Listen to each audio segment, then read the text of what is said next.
Buckle up, folks. This is a TV meltdown that's got the world screaming you won't believe the absolute firestorm that erupted live on the Today Show this crisp September morning in 2025 when music legend Chiquita Faye, the unstoppable queen of funk, clashed with America's favorite weatherman, Roker, in a showdown so intense it's already being dubbed the Super Bowl of celebrity drama.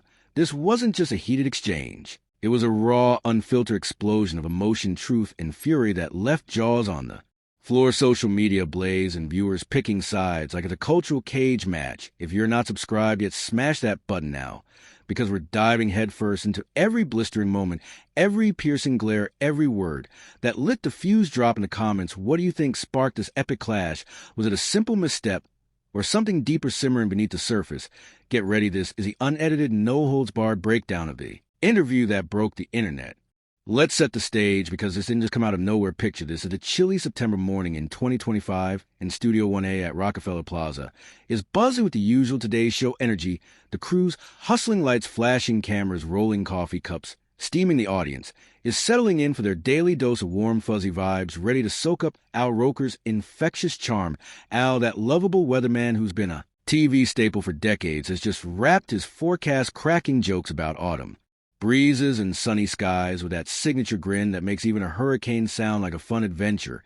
He's in his element, dressed sharp, in a tailored suit tie, perfectly knotted, ready to pivot from weather maps to celebrity chats. Today, he's got a real treat lined up. Chiquita Faye, the queen of funk herself, a 10-time Grammy winner, whose hits like Ain't Nobody and Every Woman had defined generations. She's here to promote her brand new memoir, Through the Fire, My Life in Funk and Fury, a Tell-All, promising to spill the tea on her wild roller coaster journey through the music industry. Hey, race, where it gets juicy. Chiquita's team specifically requested Al for this interview. Why? Because he got that warm, grandpa-like charm that puts guests at ease. No hard-hitting gotcha questions, just a cozy conversational flow, perfect for digging into personal stories. Chiquita strides onto the set looking like royalty, draped in a flowing purple cape that screams elegance and power. Her signature curls bounce with every step, makeup flawless, radiating the kind of diva energy that's made her a legend. She's all smiles, waving to the crew, settling into the plush chair across from Al like she's ready for a friendly chat. Al greets her with his classic enthusiasm. Good morning, everyone. I'm Roker, and we're thrilled to have the incomparable Chiquita Faye with us today. Thank you so much for joining us. Chiquita, his voice is warm as smile, wide like he's welcoming an old friend. Chiquita nods graciously, her voice smooth as velvet. Thank you for having me, Al. It's always a pleasure. The first few minutes are pure gold, smooth sailing. I'll ease us in with the basics, asking about Chiquita's roots in Chicago, growing up in a big family, finding her voice in church choirs and local talent shows. Chiquita lights up, painting a vivid picture of her early days, hustling as a teenager, singing in smoky clubs, dreaming big while navigating the harsh realities of a segregated city. She talks about joining Rufus, the funky band that launched her to stardom in the 70s with hits like Tell Me Something Good, co-written by Stevie Wonder himself. Ellis nodding along, chuckling at her stories, keeping the vibe light and engaging the audiences, eating it up. You can feel the warmth of the screen like a cozy fireside chat. Then Al shifts gears, leaning forward with genuine curiosity. Your book really opens up about some tough times in your life. You write extensively about your struggles with addiction and how that impacted your family relationships. Chiquita's expression turned serious, but she's composed, her words measured and powerful. Yes, I felt it was important to be honest about those experiences. Too many people, especially in our community, suffer in silence. If my story can help someone find their way to recovery, then sharing those painful memories is worth it. Al nods, his eyes full of empathy. That takes tremendous courage. And speaking of courage, you've never shied away from speaking your mind about the music industry. In your book, you're pretty critical of how record labels treated artists, particularly artists of color, during your peak years. And that's when the spark ignites. Chiquita's eyes flash with passion, her voice gaining that electrifying edge that's thrilled audiences for decades. Absolutely, the exploitation was systemic and deliberate. They'd sign us, make millions off our talent, and leave us with pennies while they built empires. I saw too many brilliant artists destroyed by contracts that were nothing short of modern-day slavery.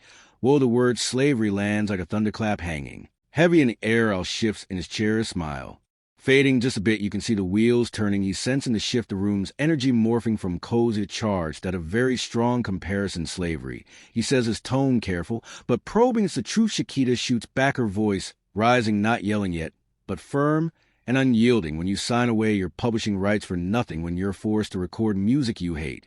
When you have no control over your own artistic vision, what would you? Call it I'll raise as a hand, slightly trying to. Keep things calm. I understand your frustration with unfair business practices, but don't you think comparing record contracts to slavery might be, well, a bit extreme? Boom. That's the moment the temperature plummets. Chiquita's face hardens, her stare piercing right through. Our crew members exchange nervous glances. Oh boy, this is getting real. Extreme, she repeats, drawing out the word like it's poison. With all due respect, how you spent your career in television, working for networks that have always treated you well. You've never had your culture appropriated, your music stolen, or your royalties manipulated by people who saw you as nothing more than a commodity to be exploited. Al doesn't back down, yet holding on to his veteran broadcaster poise. I'm not trying to minimize your experience, Chiquita, he says, gesturing placatingly. I'm just suggesting that perhaps there are more appropriate ways to describe business inequities without invoking the horrors of actual slavery, more appropriate for who Chiquita demands her voice, now carrying that legendary power, the kind that fills arenas, more appropriate for your comfortable morning show audience who don't want to hear about the ugly realities of how their favorite music gets made. The studio goes pin drop. Silent cameras are rolling, but no one's breathing out. Glances at the producers. Off camera, a bead of sweat forming on his forehead. He's out of his depth, but tries to steer back to safer waters. I think we're getting a bit off track. Let's talk about your new music. You've been working with some younger artists lately. Don't you dare try to change the subject. Chiquita interrupts, her finger pointing straight at him, fire in her eyes. You opened this door. When you question my choice of words, you want to talk about what's appropriate is acknowledging that the music industry has a long history of exploiting black artists, and pretending otherwise is just willful ignorance. ALS, composure cracks, just a little, his voice sharpening. Look, I respect your perspective, but this is a morning show. Our viewers tune in for uplifting content, not lectures about systemic oppression in the entertainment industry. Chiquita's not having her voice booms echoing off the studio walls. You think speaking truth about my lived experience is lecturing. That's exactly the problem. How the moment a black woman gets passionate about injustice, we're labeled as angry, as lecturing, as too much out protests. But you can hear the uncertainty creeping, and that's not what I meant at all. Then what did you mean? Chiquita leans forward, her gaze locked on him, because it sounds to me like you're more concerned with keeping your audience comfortable than actually hearing what I have to say. ALS face flushes red, the easygoing weatherman vanishing, replaced by someone defensive. Corner. Chiquita, I've been doing this for over 30 years. I've interviewed thousands of people from all backgrounds, all walks of life. I know how to conduct a respectful interview. Do you? Chiquita fires back quick as lightning. Because right now it feels like you're trying to police my language and tone down my message to make it more palatable for your audience. That's not respect, that's control. Producers are waving frantically now, but Al and Chiquita are in their own world of verbal battlefield. And not try control. Anything Al insists is smile long gone. I'm trying to have a productive conversation. But when you throw around inflammatory comparisons and accusations, it makes it very difficult to have any kind of meaningful dialogue. Inflammatory. Chiquita's voice cracks like a whip. The truth is inflammatory to you. The fact that I lost millions because some executive decided my music belonged to him is inflammatory. The fact that I couldn't even perform my own songs without paying royalties to people who never wrote a single note is inflammatory. Ellis, pitch rises, strain evident. That's not what I said. I'm talking about the way you're presenting these issues. There's a difference between sharing your story and making broad generalizations about an entire industry. Chiquita laughs, but it's bitter, humorless, broad generalizations. Do you know how many of my peers from the 70s and 80s are living in poverty? Right now, do you know how many died broke, while the labels that made fortunes off their talent are still raking in millions? This isn't generalization. It's a pattern. I sympathize with that. Al says, leaning back as if to distance himself, but coming on national television and making these kinds of sweeping statements without nuance, without context, it's irresponsible.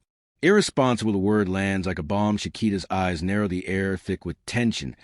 You want to talk about irresponsible? What's irresponsible is sitting in your comfortable chair with your comfortable salary telling a woman who lived through decades of systemic exploitation that she's being irresponsible for speaking about it. Al protests, his voice strained.